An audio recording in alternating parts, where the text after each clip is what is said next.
आंकड़े आज की स्थिति में जो बयान कर रहे हैं वो हम एक एक करके आपको दिखाते हैं। और इसके लिए आइए लाते हैं स्क्रीन पर भारत का नक्शा, और इस नक्शे में आपको सबसे पहले बताते हैं कि कौन सी पार्टी कहां है। जरा फुल फ्रेम जाते हैं इस पे। ये जो नक्शा आप देख रहे हैं, ये अगर आप गाढ़ा रंग देखें केसरी, तो ये वो जगह है जहां बीजेपी की पूर्ण बहुमत है। उसके बाद एनडीए की सरकार जहां जहां है, जहां बीजेपी 50% से ज्यादा सीटों पर है, वो थोड़ा सा हल्का रंग आप देखेंगे ऑरेंज का। फिर एनडीए में बीजेपी 50% से कम कहां कहां है, वो रंग भी आप देख लीजिए, वो हल्का सा येलो आपको दिख रहा होगा, जैसे कि महाराष्ट्र। यही चीज हम कांग्रेस में दिखा दें, पूर्ण बहुमत की कांग्रेस की सरकार सुर्ख लाल में आपको दिखाई दे रही है। यूपीए की सरकार जहां जहां है वो आप देख लीजिए, आपको दिख रहा होगा यहाँ पर यूपीए की सरकार है जहां कांग्रेस 50% से ज्यादा है, वो थोड़ा हल्का ब्लू में, और एकदम लाइट ब्लू में जैसे कि झारखंड में आपको दिखाई दे रहा है। यहाँ पर कांग्रेस पार्टी 50% से कम सीटों पर है और यूपीए के गठबंधन में है। तो ये पूरा भारत का नक्शा, और फिर उसके बाद अन्य सरकारें हैं अलग अलग राज्यों में। तो ये तो हो गया भारत का एक नक्शा। अब आइए आपको एक और नक्शा दिखाएं कि बीजेपी और एनडीए शासित राज्य अपने आप को कहां पाते हैं। बीजेपी का नक्शा, उस पर जरा फोकस करेंगे, फिर चलते हैं फुल पे। तो आप देख सकते हैं ये पूर्ण बहुमत की जो गाढ़े रंग में आपको सरकारें बीजेपी की दिखाई दे रही हैं, वो है कर्नाटक में, उत्तराखंड में। उसके बाद एनडीए की सरकारें जहां पर बीजेपी थोड़ा प्रमुख रूप से है, तो वो आपको दिखाई देगा मध्य प्रदेश में, आपको दिखेगा पूर्वोत्तर में, महाराष्ट्र में, क्योंकि एकनाथ शिंदे के साथ सरकार अभी अभी बनी है, तो वो थोड़ा हल्के येलो रंग में हम यहाँ पर प्रदर्शित करने की कोशिश कर रहे हैं इस नक्शे में। अब कांग्रेस का आइसोलेटेड नक्शा लेते हैं, जो हमने आपको ओवरऑल दिखाया था वो ब्रेकअप करके दिखा रहे हैं। कांग्रेस और यूपीए शासित राज्य में भी आपको ये चीज दिखाई देगी। कहाँ कहाँ आप, एक हिमाचल प्रदेश है और छत्तीसगढ़ है जहाँ पूर्ण बहुमत से सरकार बनी हुई है। उसके बाद राजस्थान है जहाँ गठबंधन से सरकार बनी हुई है, और झारखंड में है, वहां भी जो गठबंधन में सरकार है और कांग्रेस जूनियर पार्टनर, छोटा पार्टनर है। ये एक हमको भारत का नक्शा दिखाई देता है। तो जैसे कि इस नक्शे से आपको समझ में आ गया है कि बीजेपी का बोलबाला ज्यादा है या एनडीए का, और कांग्रेस का कम है, कम राज्यों में है, कम जगहों पर है। लेकिन आइए अब आपको बताते हैं कि जो क्षेत्रीय पार्टियां हैं उनकी सरकार कहां कहां है, और वो जो है वो असली किंग मेकर की भूमिका अगर चाहे अपने अपने राज्य में अगर परफॉर्म कर जाए। ये कांग्रेस और बीजेपी की बात नहीं हो रही। तो विपक्ष में कांग्रेस का हाल आपने देखा। अभी जरा क्षेत्रीय दल देखिए, पंजाब, दिल्ली, बिहार, पश्चिम बंगाल। बिहार में हम आपको ये बता दें कांग्रेस पार्टी भी है, लेकिन एकदम ही मतलब जूनियर पार्टनर है। वहां पर जो दो बड़ी पार्टियां हैं, एक जेडीयू और उससे भी बड़ी पार्टी आरजेडी। पश्चिम बंगाल हो गया, उड़ीसा हो गया, आंध्र प्रदेश, तेलंगाना, तमिलनाडु और केरल, यहाँ पर सब ये ऐसी पार्टियां हैं जो कि क्षेत्रीय दल यहाँ पर हैं प्रखर रूप से। अब कांग्रेस और बीजेपी में सीधी टक्कर कहां कहां हो रही है, ये एक बड़ा जबरदस्त और रोचक मुकाबला होने वाला है। क्योंकि कांग्रेस अगर अपने आप को कहती है कि भाई हम ही मेन हैं और सब हमारे इर्द गिर्द आ जाए, तो मेन मुकाबला कहां हो रहा है ये आप नक्शे में देखिए। कर्नाटक में 28 जगह हो रहा है, ये हम लोकसभा की बात कर रहे हैं, विधानसभा की नहीं। मध्य प्रदेश में 27 जगह, राजस्थान में 25 जगह, छत्तीसगढ़ में 11 जगह। ये रिसर्च किए करके निकाले हुए आंकड़े हैं, सुदीप श्रीवास्तव जी ने इसमें खासी मदद की है। हिमाचल प्रदेश 4 जगह, उत्तराखंड में 5 जगह। यानी कि अगर आप इसका एक सम टोटल करें तो 100 ऐसी सीटें, रफ एस्टिमेट है, 100 ऐसी सीटों में 93 सीटों पर बीजेपी अभी आगे है। तो उस सीधे मुकाबले में बीजेपी हैंड्स डाउन जीत रही है। जो क्षेत्रीय दल है उनका यही कहना है कि आप जहां जहां सीधे मुकाबले में वहां आप हार जाते हैं, आप जीतते नहीं हैं, तो फिर आप अपने आप को मेन मत भूलिए। अब आइए आपको बताते हैं कि कहां कहां कांग्रेस पार्टी एक मजबूत गठबंधन में है, लेकिन वो मेन पार्टी नहीं।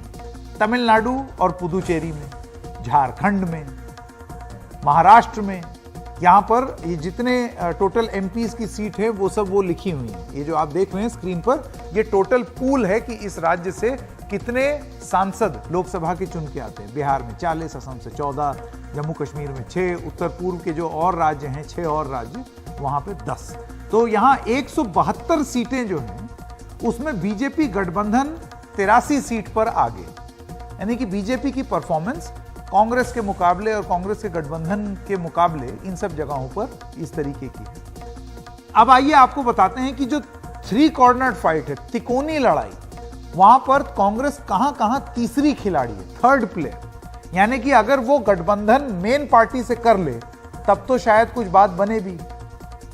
ओडिशा है, वहां पर 21 कुल सीटें हैं, तेलंगाना में 17, आंध्र प्रदेश में 25। तेलंगाना में लेकिन लड़ाई हो रखी है कांग्रेस और बीआरएस में, और वहां पर बीजेपी प्रबल रूप से आगे आ रही है। आंध्र प्रदेश में 25, पश्चिम बंगाल में ममता बनर्जी जाए ना जाए किसी को नहीं मालूम, दिल्ली में 7, आम आदमी पार्टी जाए ना जाए। आप समस्या देख रहे हैं। समस्या यह है कि इन सब जगहों पर कांग्रेस के साथ कोई जाना नहीं चाहता, क्योंकि जो क्षेत्रीय दल हैं, सत्रप हैं, उनका यह कहना है कि हम कैसे दे दें भाई, हमने इतनी मेहनत से सींचा है अपने अपने राज्य को, यहां तो हम ही लड़ेंगे।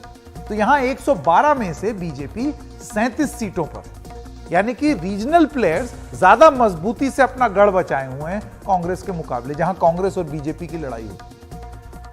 अब तिकोनी लड़ाई जहां कांग्रेस दूसरे स्थान पर है, यानी कि आप चैलेंजर हैं, लेकिन 3 कॉर्नर कॉन्टेस्ट में कोई और एक तीसरा प्लेयर है। वो पंजाब है, एक जगह है जहां पर 13 है, और गुजरात एक जगह है जहां पर 26 है। और इन करीब 40 सीटों में से बीजेपी 30 सीट पर आगे है। यानी कि अगर कांग्रेस यहां गठबंधन कर ले स्ट्रेटेजिकली तो हो सकता है कुछ चीजें बदल सके। लेकिन इसी समझौते में दिक्कत आती है कांग्रेस को, क्योंकि जो क्षेत्रीय दल हैं वो कहते हैं कि भाई सब कुछ आप ही क्यों ले जाएं, आगे हम समझाएंगे। ये इसका एक बिहार का एक उदाहरण भी है। अब कांग्रेस कहां तिकोनी लड़ाई में भी नहीं है, उसमें सबसे प्रबल उदाहरण है उत्तर प्रदेश। बीजेपी के पास 62 सीटें हैं। यहां पर पिछली लोकसभा में 1 सीट जीती थी कांग्रेस पार्टी, वो थी सोनिया गांधी की रायबरेली। अब आइए एक एक करके बात करते हैं राज्यों की, ताकि आपको समझ में आए कि हर राज्य में क्या हो रहा है और वहां विपक्षी एकता किस तरीके से रंग ला सकती है या नहीं ला सकती। उत्तर प्रदेश की बात कर लेते हैं। तो 2017 में यहां पर एक गठबंधन हुआ, यूपी के लड़के राहुल गांधी और अखिलेश यादव ने, गठबंधन नाकाम। 2017 में 300 पार चली गई बीजेपी। 2019 में फिर एक गठबंधन हुई, बड़ी उम्मीद जगी कि एक सोशल इंजीनियरिंग हो जाएगा। बसपा और सपा में धुर विरोधी साथ आए, गठबंधन नाकाम रहा, बीजेपी फिर आगे चली गई 62 सीट। 2022 में भी पिछले साल विधानसभा में सपा और छोटे दलों का फिर गठबंधन हुआ। यह माना गया कि अब छोटे दलों को साथ ले आकर के अखिलेश यादव कुछ रंग जमा देंगे, यह भी नाकाम रहा, बीजेपी आगे निकल गई। कांग्रेस विधानसभा में 2 सीटों पर सीमित हो चुकी है और कांग्रेस का वोट प्रतिशत अभी हाल ही में जो चुनाव खत्म हुए उसमें 2.3% हो गया है। तो यहां पर कांग्रेस कितनी कम भूमिका निभा सकती है वो आप इन आंकड़ों से अंदाजा लगा सकते हैं। अभी भी 300 प्लस दिन है, 350 दिन, हो सकता है कुछ बदल जाए, हम नहीं जानते। 2019 में लोकसभा चुनाव में सोनिया गांधी कांग्रेस की अकेली सांसद। आइए अब रुख करते हैं बिहार का। विपक्षी गठबंधन जो चुनौती है उसमें बिहार हमको क्या बताता है। 2020 के विधानसभा चुनाव में महागठबंधन में कांग्रेस सबसे छोटी सहयोगी थी। कांग्रेस 70 सीटों पर लड़ी, 70, लेकिन सिर्फ 19 जीत पाई। 2015 में 27 सीटों पर जो कांग्रेस थी वो 19 सीट पर सिमट गई, लेकिन आपने लड़ाई लड़ी 70 पर, यानी कि आपका स्ट्राइक रेट जो है वो बहुत पुअर था। तो ऐसे में क्या कांग्रेस उम्मीद कर सकती है, क्या वो उम्मीद कर सकते हैं कि उनको और सीटें मिल सकती हैं 2024 में जब वो नेगोशिएशन में बैठेंगे। पश्चिम बंगाल की बात कर लीजिए, विपक्षी गठबंधन कैसे चुनौती है, क्योंकि 2021 विधानसभा चुनाव में लेफ्ट के साथ कांग्रेस का संयुक्त मोर्चा प्रयोग नाकाम हुआ। तृणमूल कांग्रेस 213 सीटों पर आई आगे, 292 की टोटल स्ट्रेंथ है, उसमें 213 पे टीएमसी आ गई। बीजेपी 38% वोट शेयर से दूसरे नंबर पर आ गई। लेफ्ट फ्रंट 5.5% वोट शेयर पे आ गया। कांग्रेस 2.9% वोट शेयर पर सिमट गया। सीटें एकदम गायब, गुल। तेलंगाना की बात कर लीजिए, 2018 विधानसभा चुनाव में बीआरएस के 47% वोट थे, कांग्रेस 28 पर थी, बीजेपी 7 पर थी। लेकिन एक साल में 2019 लोकसभा चुनाव में बीआरएस 41% पर आ गई, कांग्रेस थोड़ी सी बढ़ी 1% से 29, लेकिन बीजेपी 7 से 19.5 पर आ गई। और वो इस बार बहुत उम्मीद से हैं कि वो प्रिंसिपल ऑपोजिशन यहां पे बन जाएंगे, कहीं सरकार ना बना लें।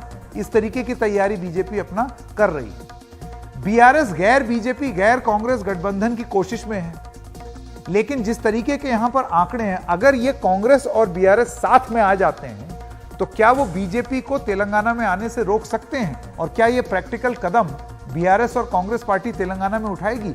ये एक बड़ा सवाल है। और आखिरी में महाराष्ट्र के बारे में बात करें, बीजेपी शिवसेना गठबंधन को 51% वोट मिले थे 2019 लोकसभा चुनाव में। उसके बाद तो शिवसेना ही टूट फूट गई, तो अब वो पूरी तरीके से बीजेपी के साथ लगभग लोग चले गए। कांग्रेस एनसीपी के गठबंधन के पास 32% वोट थे। शिवसेना में जो बड़ी टूट हुई है उससे विपक्ष को झटका मिला है, लेकिन शिवसेना में टूट क्या बीजेपी के लिए एक बार फिर से महाराष्ट्र में मौका है कि वो एक तरीके से अपने आप को रीगेन कर ले? ऐसे में महाराष्ट्र विकास अघाड़ी अपने आप को कहां देखेगी?